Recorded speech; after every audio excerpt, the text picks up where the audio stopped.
कि गोलियां खाना था तो चिल्ला के पुकारा था, तब तो केवल मेरा सहारा था। जश्न मनाने की नौबत जब आई, अब कहते हो उतना ही धर्म तुम्हारा था। जय हिंद साथियों, मैं आपका साथी रघुवंश, संयोजक विश्व का सबसे लंबा तिरंगा समिति।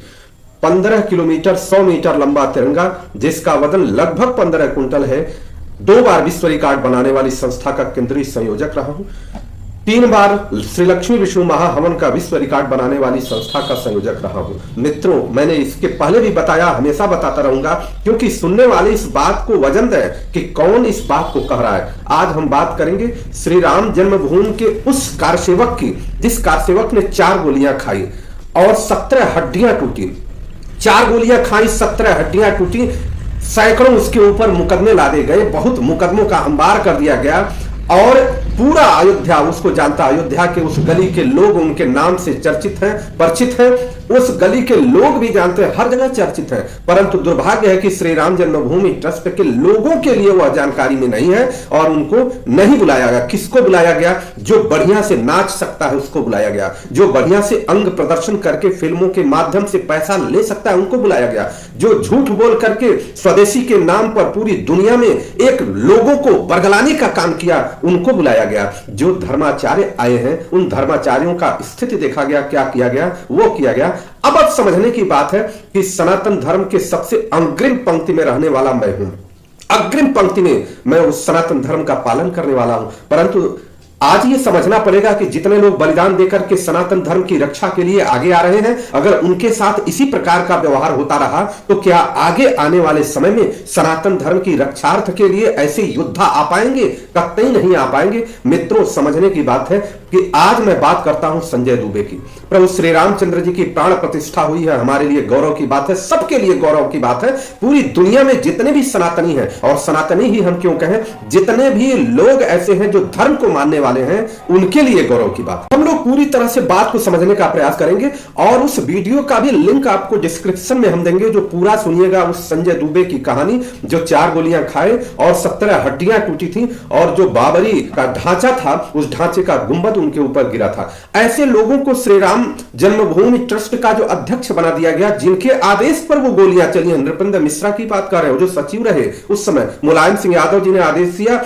और आदेश कैसे देते हैं? कोई भी मुख्यमंत्री आदेश देता है, सचिव के सहमति से देता है। बहुत सारे लोगों ने नौकरियां छोड़ी श्री रामचंद्र जी के लिए। आप सचिव रह करके गोलियां चलाए, उसके बाद भी आपको यहां का अध्यक्ष बना दिया गया। संजय दुबे के बारे में बात करिए। अयोध्या के रहने वाले संजय दुबे के बलिदान को अगर सनातन धर्म भूल गया तो निश्चित रूप से समझिए श्री राम का प्रकोप होगा। और सनातन धर्म को ये ध्यान रखना पड़ेगा कि अगर सनातन धर्म के लोगों को सनातन धर्म की सुरक्षा, सनातन धर्म की श्रेष्ठता बरकरार रखनी है तो शंकराचार्य और संजय दुबे को नहीं भूलना होगा। 1990 में मुलायम सरकार ने गोलियां चलवाई और किसके सहमति से चलवाई? किसने उसको प्रस्ताव दिया? नृपेंद्र मिश्रा, जो उस समय सचिव थे, जो आज श्री राम जन्मभूमि ट्रस्ट के वह अध्यक्ष हैं, उनके सहमति से गोलियां चलाई। संजय दुबे जी, रविशंकर पांडे जी, रमेश पांडे जी, ये सभी लोग उस कारवां में थे जिस कारवां में गोलियां चलाई गई और 4 गोली इनको लगी। इनके सामने इनके दोस्त, इनके मित्र मरे और 15 से 20 दिन तक श्री राम चिकित्सालय में इनका इलाज हुआ। आज दुर्भाग्य है कि संजय दुबे को निमंत्रण नहीं मिला। संजय दुबे को उस गौरवशाली क्षण में नहीं बुलाया गया। चंपत राय सबसे बड़े सनातनी हो गए, चंपत राय सबसे बड़े सनातनी हो गए और ऐसे लोग सबसे बड़े सनातनी हो गए कि जो सनातन धर्म के विरुद्ध बहुत सारे कार्य किए हों, ऐसे लोग सनातनी हो गए। कोई भी आए, पूरी दुनिया को आना चाहिए, परंतु जब आप ऐसे योद्धाओं को भूलने का प्रयास करेंगे तो सनातन आपको माफ नहीं करेगा। क्यों? क्या हमारा केवल एक काम रह गया है कि सनातन धर्म को मानने के लिए, सनातन धर्म को समझने के लिए अगर कोई गैर राजनीतिक पार्टियां आगे आती हैं तो आप केवल और केवल उनके काम में अड़चन डालेंगे? दुर्भाग्य की बात है। हम संजय दुबे के लिए बात करते हैं, लिंक देंगे, उसको आप सुनिएगा, पूरा उनकी जुबानी सुनिएगा, तब जाकर के समझ में आएगा कि किस तरह का काम चला। बाबा रामदेव जी को बुलाया गया, बाबा रामदेव जी को बुलाना चाहिए क्योंकि योग के लिए उन्होंने काम किया। लेकिन आप ये भी जान लीजिए कि बाबा रामदेव जी ने जितना काम किया है उससे ज्यादा गलत काम किया है। एक संत सन्यासी होकर के स्वदेशी के नाम पर, एक संत सन्यासी होकर के पेट्रोल और डीजल 30 से 40 रुपए दिलाने के नाम पर, एक संत सन्यासी होकर के काला धन के नाम पर केवल दुनिया को झूठ बोल करके हमारे जैसे और सबके जैसे लोगों के माध्यम से जन जन में झूठ बुलवा करके काला धन के नाम से प्रसारित किया, उनको बुलाया गया। वो शंकराचार्य के ऊपर प्रश्न चिन्ह उठा सकते हैं। रविशंकर को बुलाया गया। रविशंकर जी की स्थिति देखिए, केवल और उनके मठों में आप जाइए, उनके समिति में रहिए, उनका स्थिति यही है, पैसे पर केवल बात होती है, पैसा कहां से आएगा। उनको बुलाया गया तो उसी तरह का उनका वजूद भी रहा कि एक जैसे भीड़ में किनारे बैरिकेडिंग के बाहर ढठिया गए हों, उस तरह से बैठाए गए थे। और आज जो सनातन धर्म की स्थिति है,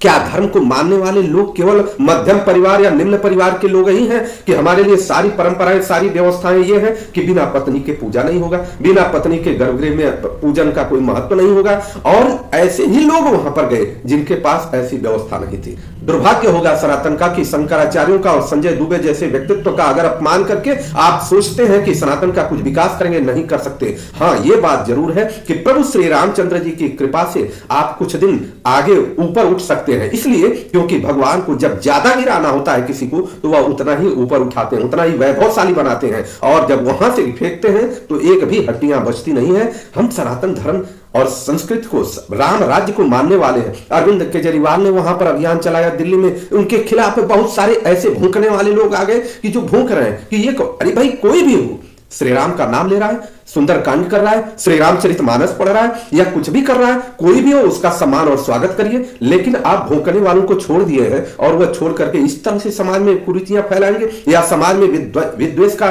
माहौल पैदा करेंगे, यह कतई बर्दाश्त नहीं है। हमें इस पर चिंतन करना पड़ेगा। हमें सनातनियों को चिंतन करना पड़ेगा, हिंदू धर्म को मानने वालों को चिंतन करना पड़ेगा, राष्ट्र धर्म को मानने वालों को चिंतन करना पड़ेगा। राष्ट्र तभी सुरक्षित होगा जब राष्ट्र का प्रत्येक नागरिक एक दूसरे से श्री राम के जो दिशा निर्देश है, श्री राम का जो चरित्र है, उस चरित्र के हिसाब से सब नर करहि परस्पर प्रीति, चलहि स्वधर्म निरत श्रुति नीति, एक दूसरे से प्रीति करते हुए चलते हैं। ऐसा जब होगा तब जाकर के हम कुछ कर पाएंगे, अन्यथा केवल ढोंग आडंबर करके और क्या दे पाएंगे दुनिया को। सबको मरना है, इस धरती से सबको जाना है, कोई इस धरती पर रहने नहीं आया है। चाहे वह कोई राष्ट्राध्यक्ष हो, चाहे कोई एक नीचे तबके का कोई एक कीड़ा मकोड़ा भी हो, सबको जाना है। फिर ये समाज को दे करके क्या जाएंगे, आपको सोचना पड़ेगा। आप पूरा सुनिए, लिंक दिया गया है, उनको सुनिए और संतोष दुबे की उन भावनाओं का सम्मान करिए। जब संतोष दुबे बोलते बोलते रोने लग रहे हैं कि इस तरह का व्यवहार है। जय हिंद।